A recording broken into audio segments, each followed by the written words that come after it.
मित्रांनो, लग्नानंतर होईलच प्रेम या मालिकेच्या आजच्या भागामध्ये जीवाला आता विक्रमचा मित्र कॅफेमध्ये भेटतो। तेव्हा तो मित्र सांगत असतो की जीवा, मी ना खरंच माझ्या मुलीच्या प्रेमापोटी ना खूप म्हणजे खूप चुकीचं वागलोय, मी असं वागायला नको होतं। तेव्हा लगेचच जीवा विचारतो, अहो काका, तुम्ही तुमचं हेच बोलणं नंदिनीला आणि बाबांना कन्व्हे का नाही करत? तेव्हा तो मित्र म्हणतो की कुठल्या तोंडाने करू रे जीवा, सांग ना कुठल्या तोंडाने करू? अरे मला खूपदा वाटतं की एकदा घरी येऊन ना विक्रम आणि धनंजयची माफी माग। नाही, हा माझ्या अजिबात हिम्मत होतच नाहीये। मला ना आता सगळ्याचीच लाज वाटते। जेव्हा शनयाचं पार्थशी लग्न व्हावं आणि पार्थचं नंदिनीशी लग्न होऊ नये म्हणून किती प्रयत्न केले होते मी, पण नियतीने काय केलं तर पार्थचं लग्न हे काव्याशी लावलं आणि नंदिनीचं तुझ्याशी लावलं। हेच मी शनयाला म्हणजे माझ्या मुलीला समजावून अक्षरशः थकलोय बाळा। पण कसं आहे ना, ती तिचा हट्ट सोडायलाच तयार नव्हती आणि कधी कधी पालकांनी आपल्या मुलाचे योग्य आणि अयोग्य हट्ट बघूनच वागायला हवं असं म्हणून आता विक्रमचा जो मित्र असतो ना, तो रडण्याचं नाटक करतो। तेव्हा जीवा म्हणतो, काका प्लीज शांत व्हा ना तुम्ही शांत, कारण जीवाला पण त्यांच्याबद्दल जरा वाईट वाटतं। त्यानंतर तो म्हणतो, काका जे झालं ते झालं, मला सांगा आता तुम्हाला या गोष्टीचा गिल्ट वाटतोय ना? मग तुम्हाला जेव्हा अगदी योग्य वाटेल ना तेव्हा तुम्ही बाबांना फोन का नाही करत आणि सांगून जरा मोकळे व्हा, नका एवढा विचार करू। आणि तो त्यांना ज्यूस घ्यायला सांगतो। तेव्हा थँक्यू असं म्हणून आता विक्रमचा मित्र हा ज्यूस घेतो। तेव्हा जीवा विचारतो, बाय द वे शनया कशी आहे आता? तो सांगतो की होते, मूव ऑन होतीये ती, पण कसं आहे ना, मी माझ्या मित्रांसोबतची मैत्री गमावून बसलो। मला ना याचंच खूप वाईट वाटते अरे जीवा, पण मला असं वाटतंय देव ना संधी देईलच माझी ही पूर्णपणे चूक सुधारण्याची। बरं बाय द वे जीवा, तुझं काय चाललंय? तेव्हा जीवा आता शांत राहतो आणि मग नंतर सांगतो, ॲक्च्युली माझं एक नवीन स्टार्टअप मी सुरू करतोय, नो कॉस्ट हाऊसिंग, आणि त्यासाठीच ना मी सध्या फंडिंग शोधतोय। तेव्हा आता ते काका म्हणतात, अरे वा स्टार्टअप, छान हा, छान छान। त्यावेळी जीवा म्हणतो, बघू प्रयत्न करून बघूयात काय होतंय पुढे ते। तेव्हा काका म्हणतात, अरे छानच होईल रे, तू अजिबात काळजी करू नकोस। आणि बघ ना आता जीवा, योगायोग तरी कसा आहे ते, मी सुद्धा ना आजकाल स्टार्टअपच्या आयडिया ऐकतोय। अरे तुझ्यासारखी कितीतरी मुलं येतात आणि त्यांच्या आयडियाज ना मला ऐकवत असतात, कारण मी फंडिंग करणार आहे ना। आता तू का नाही ट्राय करत मग, आणि तू तुझ्या आयडिया ऐकव, कदाचित आम्हाला ते आवडेलही। तेव्हा जीवाला आता खूप म्हणजे खूपच आनंद होतो। तो म्हणतो, चालेल ना, मी तुम्हाला इथेच ऐकवतो। त्याचवेळी आता ते काका म्हणतात, नाही नाही इथे नाही, तू माझ्या ऑफिसमध्ये ये आणि मगच ऐकव, आणि तुझ्या आयडिया ऐकण्यासाठी मी आणि माझा पॅनलसुद्धा असेन, कारण माझ्या पूर्ण पॅनेल समोरच तू आयडिया तुझ्या ऐकवाव्यात असं आम्हाला वाटतं। तेव्हा जीवा म्हणतो, हो सर, तुम्ही सांगा कधी मी स्पीच करू, कारण माझं सर्व प्रेझेंटेशन आता रेडी आहे। तेव्हा काका विचारतात, आत्ता लगेच करू शकतोस? जीवा म्हणतो, खरंच? मग आता ते म्हणतात हो। तर जीवाला खूप म्हणजे खूपच आनंद झालेला असतो। मग ते काका विचारतात, अरे आत्ताच कशाला तू मला थँक्स म्हणतोय? अरे मला माहिती आहे मला भाग पाडशील असं, तू तुझं प्रेझेंटेशन देऊन होईल आणि तुला फंडिंगसुद्धा देईल, आणि एकदा का मी तुला फंडिंग केलं तर फक्त थँक्स म्हणायचं नाही हा। एका क्षणी आता जीवा जरा घाबरतो, कारण पहिल्यांदाच तो त्याच्या आयुष्यात एवढी मोठी झेप घेणार असतो। मग तो शांत होतो। मग ते काका हसून म्हणतात, अरे पार्टी दे मला मग। तेव्हा शुअर, व्हाय नॉट असं जीवा म्हणतो। त्यानंतर आता ते काका म्हणतात की या बिलाचं फंडिंग मी करणार नाही, तुला करावं लागेल। जीवा हसून म्हणतो, हो सर, मीच करतो। दुसरीकडे काव्या आता अभ्यास करत रूममध्ये असते। तेवढ्यातच कुणीतरी दार ठोठावतं। काव्या दरवाजा उघडून समोर बघते तर तो पार्थ असतो। काव्या विचारते, काय हो तुम्ही इथे काय करताय? तेव्हा पार्थ म्हणतो, मला थोडं बोलायचंय। तेव्हा काव्या म्हणते, आपण नंतर बोलूयात प्लीज, कारण मला अभ्यास करायचा आहे। मग आता पार्थ आतमध्ये येतो आणि लगेचच काव्याकडून ते बुक्स घेत म्हणतो, हा अभ्यास थोडा बाजूला ठेवा बरं आणि जरा माझ्याशी बोला।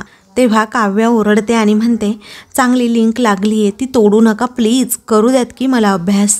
तेव्हा पार्थ म्हणतो, मला सुद्धा ना कशाचीच कशाला लिंक लागत नाही आहे, आणि जोपर्यंत ही लिंक लागत नाही ना तोपर्यंत हा अस्वस्थपणा अजिबातच कमी सुद्धा होणार नाहीये। त्यामुळे बोला माझ्याशी जरा 5 मिनिट, अशी जणू तो काव्याला रिक्वेस्ट करतो। तरीही काव्या म्हणते की नाही बोलायचंय मला. मग आता ती सारखीच म्हणत असते प्लीज जा ना इथून. तो म्हणतो नाही, काय झालंय काय तुम्हाला, तुम्ही सुद्धा अशा वागताय, आईसुद्धा खाली चिडली होती. मग ती आता मानिनीचं नाव घेताच एकदम गप्प होते आणि म्हणते काही नाही हो पार्थ, आणि त्यांच्या वागण्याचं असं मनाला लावून घेऊ नका तुम्ही. ते जे काही बोलतायत वागतायत ते जरा इग्नोर करा की तुम्ही, कारण या वयात ना बायकांना असे त्रास होतातच. कारण चिडचिड होणं, मूड स्विंग्स मेनोपॉजमुळे होऊ शकतं असं.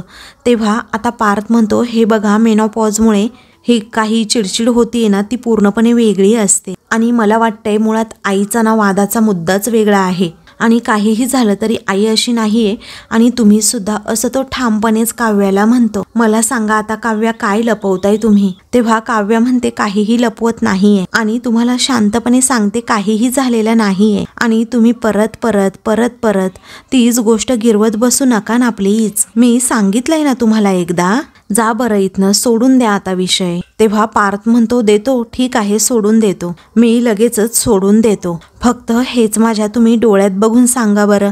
तेव्हा काव्याला धक्काच बसतो, आता पार्थच्या डोळ्यात बघून कसं सांगणार मी. तेव्हा काव्य एकदम शांत होते. तेव्हा पार्थ म्हणतो हे पहा काव्या, तुमच्या मनात जे काही आहे ना ते तुम्ही बोलून अगदी मोकळ्या व्हा की प्लीज. आणि आता तुम्ही कसला विचार करताय काव्या, अहो बोला ना काव्या, आणि मला सांगा माझ्यापासून तर काही लपवत नाही आहात ना तुम्ही. तेव्हा लगेचच काव्याला आठवतं की कशाप्रकारे मानिनीने सांगितलंय की माझ्या पार्थपासून तू लांबच राहायचं आणि त्याच्या जवळपास सुद्धा फिरकायचं नाही. तेव्हा काव्य आता हे सगळं आठवल्यानंतर म्हणते पार्थ, मी काही लपवत नाही, तुम्ही जा ना प्लीज पार्थ इथनं, असं म्हणून ती बाहेर बघत असते. पार्थ विचारतो अहो बाहेर काय बघताय, जोपर्यंत मला उत्तर मिळत नाही तोपर्यंत मी अजिबात इथनं जाणार नाही. तेव्हा काव्य म्हणते ठीक आहे ना मग मीच जाते, असं म्हणून ती जेव्हा जायला निघते तेव्हा पार्थ पटकनच तिचा हात पकडतो आणि म्हणतो काव्या. तेव्हा काव्या जरा घाबरते. इकडे आता जीवा हा धावतच घरी येतो. नंदिनी नंदिनी असं तिला आवाज देत तो आता आपल्या रूमकडे निघालेला असतो. तर दुसरीकडे आता काव्या ही पार्थला म्हणते की पार्थ प्लीज, अहो जाऊ द्या ना मला इथनं, अहो असं काय करताय तुम्ही, कारण कुणीतरी पाहिलं हो. तेव्हा पार्थ म्हणतो बघितलं तर बघू दे, पण मला ना माझं उत्तर हवंय, मला सांगा नक्की काय आहे तुमच्या मनात. त्याचवेळी आता काव्या एका क्षणी विचार करते की खरंच यांना सांगून टाकू का, कारण पार्थ नक्कीच मला समजून घेतील आणि कदाचित आईंना सुद्धा ते समजावून सांगतील सुद्धा.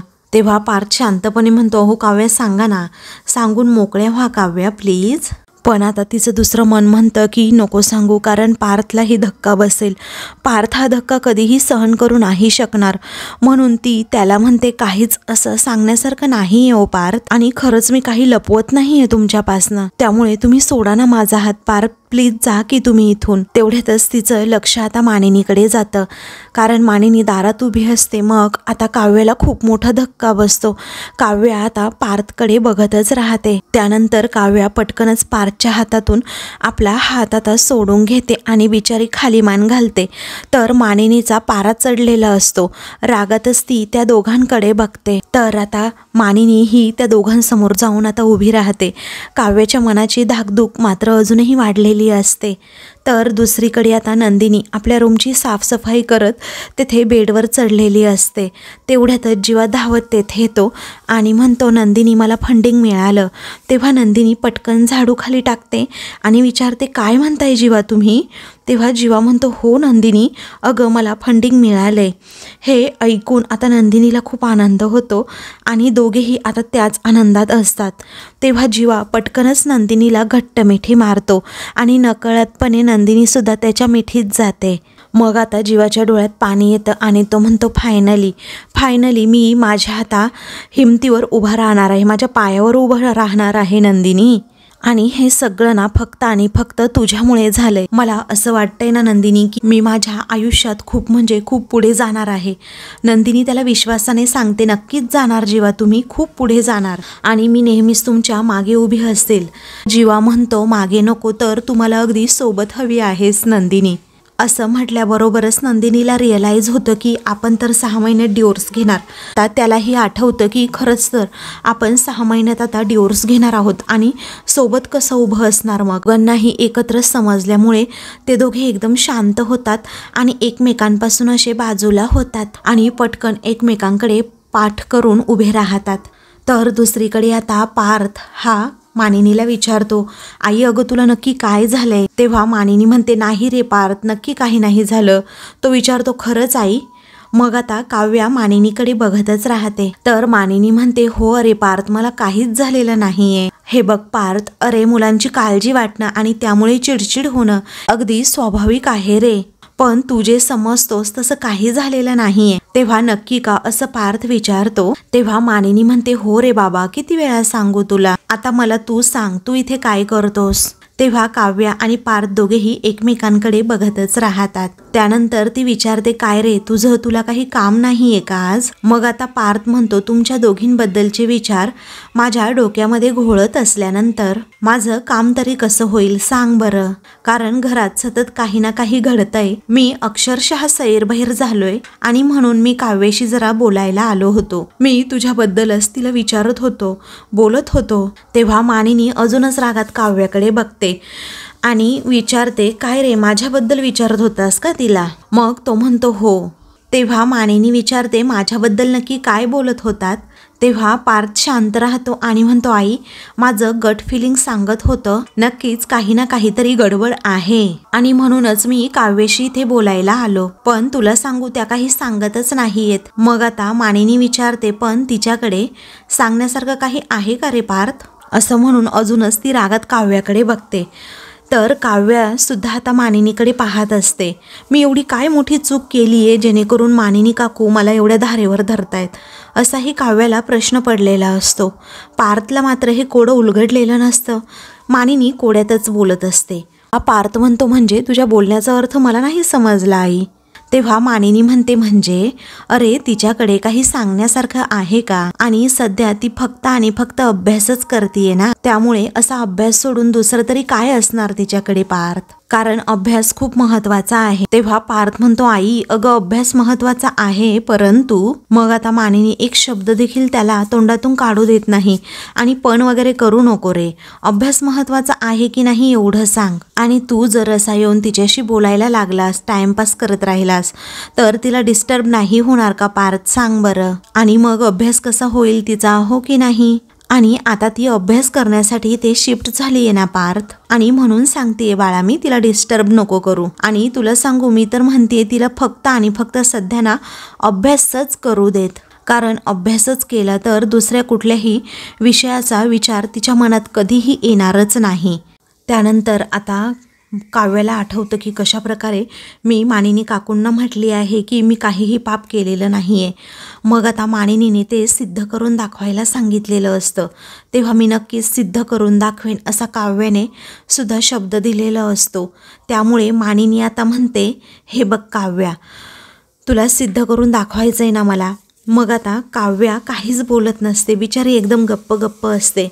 तर पार्थ म्हणतो, काव्या हे पहा, तुम्हाला अभ्यासामध्ये कोणीही डिस्टर्ब करणार नाही, मी देतो तुम्हाला शब्द. त्यानंतर मानिनी आता काव्याचं एक तिथून पुस्तक उचलते आणि लगेचच काव्याच्या हातात देत आता वेगळाच इशारा करत असते. तेव्हा काव्या विचारी काही न बोलता मानिनीकडे आता शांतपणे बघते. तेव्हा मानिनी विचारते, ऐक ना पार्थ, अरे तुला माझ्याबद्दल बोलायचं होतं ना, मग चल ना बाळा, आता मीच सांगते तुला, चल बरं आता, असं म्हणून ती पार्थला सुद्धा तेथून घेऊनच जाते. तर पार्थ आता पुढे जातो तर मानिनी खोडकरपणे पुन्हा एकदा मागे येते आणि काव्याला टोमणा मारते की हे बघ, माझ्या मुलाचा हात ना पुन्हा कधीही पकडायचा नाही, मी जरा शेवटचंच सांगते तुला. तेव्हा काव्याला खूप वाईट वाटतं की एवढा कोणता मी अपराध केलाय, गुन्हा केलाय जेणेकरून मानिनी काकू मला एवढी मोठी शिक्षा देत आहेत. तेव्हा काव्याला खूप म्हणजे खूपच वाईट वाटतं. तर दुसरीकडे नंदिनी आणि जीवाचं वेगळंच काहीतरी सुरू असतं. मग दोघेही आता एकमेकांकडे बघतात आणि एकमेकांना सॉरी असं म्हणतात. तेव्हा आता जीवा म्हणतो सॉरी हा, मी ते असं एक्साइटमेंटमध्ये मिठी मारली. मग आता ती म्हणते सॉरी मी सुद्धा माझ्या नकळतपण असं असं म्हणून ती जरा गप्प राहते. तेव्हा जीवा म्हणतो चकाचक बाई, अहो त्यात काय सॉरी म्हणायचं, हे असं होत राहतं आणि हे असं ॲक्सिडेंटली झालंय ना, त्यामुळे नको असला विचार करूस. आणि कसं आहे ना, मला इतकं मोठं काम मिळालंय, तू आता कॉंग्रॅच्युलेशन्स वगैरे काही करणार नाहीये का? तेव्हा आता नंदिनी हात पुढे करते आणि कॉंग्रॅच्युलेशन्स असं जीवाला म्हणते. तेव्हा जीवा पटकन हात पुढे करत नाही, तर नंदिनीला वाटतं की आता याला हात मिळवायचा नाहीये, म्हणून ती आता हात पुन्हा एकदा खाली घेते. तेव्हा जीवा मग पुढे हात करतो. आता नंदिनी ही हात पुढे घेते तर जीवा हात खाली घेतो. त्या दोघांचं खूप वेळ असंच सुरू राहतं. त्यामुळे नंदिनी म्हणते 1 मिनिट हा, कॉंग्रॅच्युलेशन्स असं म्हणून दोघेही एकमेकांच्या हातामध्ये हात मिळवतात. त्यानंतर आता तो आपली बॅग काढतो आणि म्हणतो आज ना नंदिनी, मला फायनली काहीतरी अचीव केल्यासारखं वाटतंय.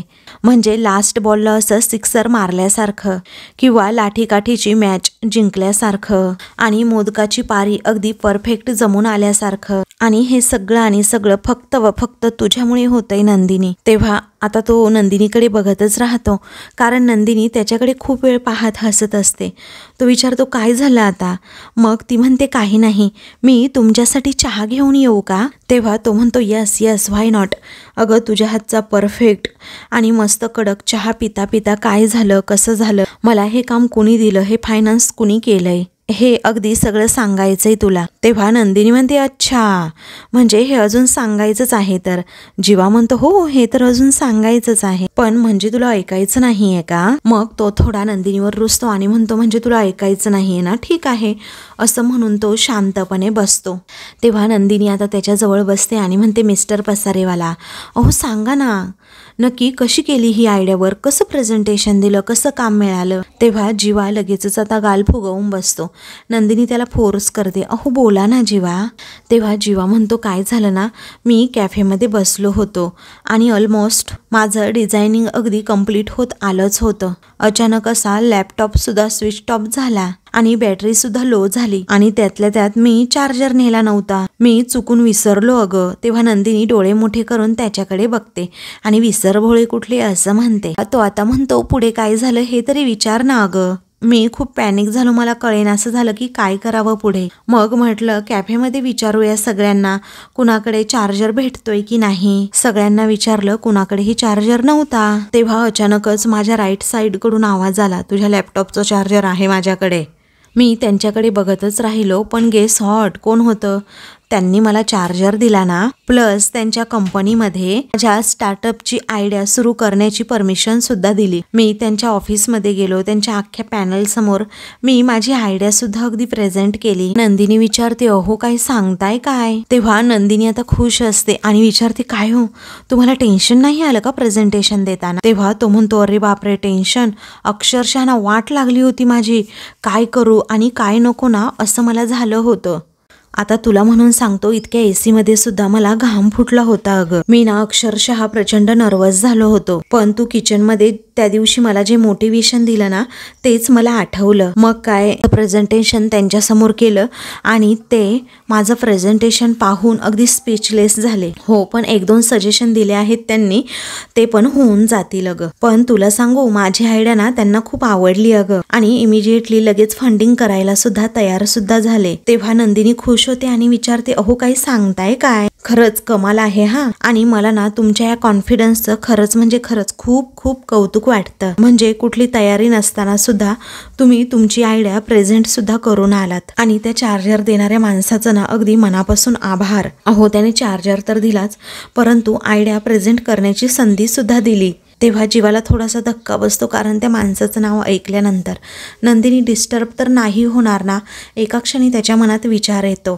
तर आता नंदिनी म्हणते आपल्या दोघांसाठी मी चहा घेऊन येते हा. त्यानंतर आता नंदिनी पुन्हा एकदा मागे येते आणि विचारते काय हो, पण तो माणूस होता तरी कोण जो तुम्हाला फंडिंग करणार आहे? तेव्हा जीवा म्हणतो तुझ्या आणि माझ्या बाबांचा बॉस, ते म्हणजे भास्कर काका. असं म्हटल्याबरोबरच नंदिनीला प्रचंड असा धक्का बसतो. तेव्हा ती आता विचारते काय भास्कर काका, असं म्हणून तिच्या चेहऱ्यावरचा अक्षरशः रंग उडतो. दुसरीकडे मानिनीने हेकाच धरलेला असतो. त्यामुळे आता पार्थ म्हणतो, ए आई इथे बस आणि काय झालंय ना ते अगोदर सांग बरं. मग आता मानिनी विचार करते पार्थला काव्याच्या या अफेअरबद्दल खरं सांगावं का. तेव्हा पार्थ म्हणतो, आई अगं सांगतीयस ना काय झालंय. मानिनी म्हणते, हो अरे सांगते. तेवढ्यातच कल्पना तेथे येते आणि म्हणते, ताई इथे कपडे ठेवते हा. त्यानंतर काव्याच्या आता ड्रेसवर काही डाग पडलेला असतो. त्यामुळे आता पार्थ म्हणतो, थांबा ना अहो ताई, हा कसला डाग लागला या कपड्यावर, काव्याचा फेवरेट ड्रेस आहे अहो हा. तेव्हा आता ताई म्हणते, सॉरी हा दादा, मशीनमध्ये एकत्र कपडे लावले ना त्यामुळे हा डाग लागलाय. तेव्हा पार्थ म्हणतो, पण काव्याचे कपडे जरा वेगळे लावत जा. तेव्हा त्या ताई म्हणतात, सॉरी हा मी धुते परत. तेव्हा पार्थ म्हणतो, तुम्ही नका धुवू, हे ड्रायक्लीनलाच टाका. त्यानंतर आता मानिनी पार्थकडे बघतच राहते की हा काव्याची किती काळजी करतोय. तेव्हा पार्थ म्हणतो, थांबा हा ड्रायक्लीनला टाका तो ड्रेस, मी तुम्हाला पैसे देतो. तेव्हा मानिनी आता म्हणते, मी आता पार्थला काव्याच्या अफेअरबद्दल सांगायचा विचार करतीये खरं, परंतु काव्याच्या ड्रेसला लागलेला साधा डागही माझा पार्थ सहन करू शकत नाही. तोच तिच्या चारित्र्यावरचे डाग कसे पचवेल. त्यानंतर आता ताई तेथून जातात. तर पार्थ म्हणतो, अगं बोल ना आता आई. तेव्हा ती म्हणते, खरं सांगू पार्थ, अरे मला ना झालंय काय, खूप कामं आहेत घरात आणि ती मग ना होतच नाहीत, त्यामुळे मी तुझ्याशी नंतर बोलते. पार्थ म्हणतो, नाही आई तुला होणारा त्रास मला अजिबात बघवत नाहीये, त्यामुळे तू आत्ताच सांग काय होतंय. तेव्हा मानिनी विषय टाळते आणि बाहेर निघालेली असताना तेव्हा पार्थ पुन्हा आता तिला थांबवतो आणि म्हणतो, आई तूच म्हणाली होतीस ना रूममध्ये चल बोलते मी, बोल ना अगं काय आहे मनात, आणि जे काही मनात असेल ना ते अगदी घडाघडा बोलून टाक असंही म्हणतो, कारण तुझ्या मनात काय आहे ना हे मला आता कळलंच पाहिजे. तेव्हा ती सारखी सांगत असते एवढं काहीच नाहीये, पण पार्थ म्हणतो, आई हे शक्यच नाहीये. अगं आई तुला युगचं टेन्शन आलंय का, पण या वयात ना प्रेम होणं, ब्रेकअप होणं या गोष्टी नॉर्मल आहेत. मी ना त्याला नीट समजावून सांगतो, काय असेल ना तुझ्या मनात ते घरात येऊन जरा बोलत जा, आणि तेवढी ओपन माइंडेड फॅमिली आहे आपली. तेव्हा मानिनी म्हणते, युगचं असं नाही रे काही टेन्शन बाळा. मग नंदिनी जीवाबद्दल आहे का असंही पार्थ विचारतो, आणि जीवा किती मस्तीखोर आहे ना हे आपल्या सगळ्यांनाच माहीत आहे. तो नाहीये त्याच्या लाईफ बद्दल सिरियस, पण नंदिनी आहेत ना आई त्याला सरळ करायला, आणि नंदिनीचं नाही ऐकलं तर मी आहे ना त्याला समजवायला. मग आता मानिनी म्हणते, जीवाचं नाव तरी घेतलंय का मी. मग आता पार्थ म्हणतो, आत्ता मला समजलं वसु आत्या आणि रम्याबद्दल बोलायचंय का, मला ना आता कळलंय सगळं. तेव्हा मानिनी उठते आणि म्हणते, काही कळलेलं नाहीये तुला, आणि ते कळू नये ना एवढीच अपेक्षा आहे. तेव्हा पार्थ विचारतो, काय कळू नये अशी अपेक्षा आहे तुझी. तेव्हा एक मिनिट आई, माझ्या आणि काव्याच्या बाबतीत आहे का असं तो जरा स्पष्टपणे विचारतो. माझी आणि काव्याची मैत्रीची गाडी पुढे जात नाहीये म्हणून चिडचिड होतीये का. तेव्हा लगेचच आता मानिनीला धक्का बसतो. तर आता मित्रांनो, पुढील भागामध्ये पार्थ हा रागातच म्हणतो, इथे प्रत्येकाशी रिस्पेक्टने बोलायचं नाही तर, असं म्हणून तो रम्याला सुनावत असतो.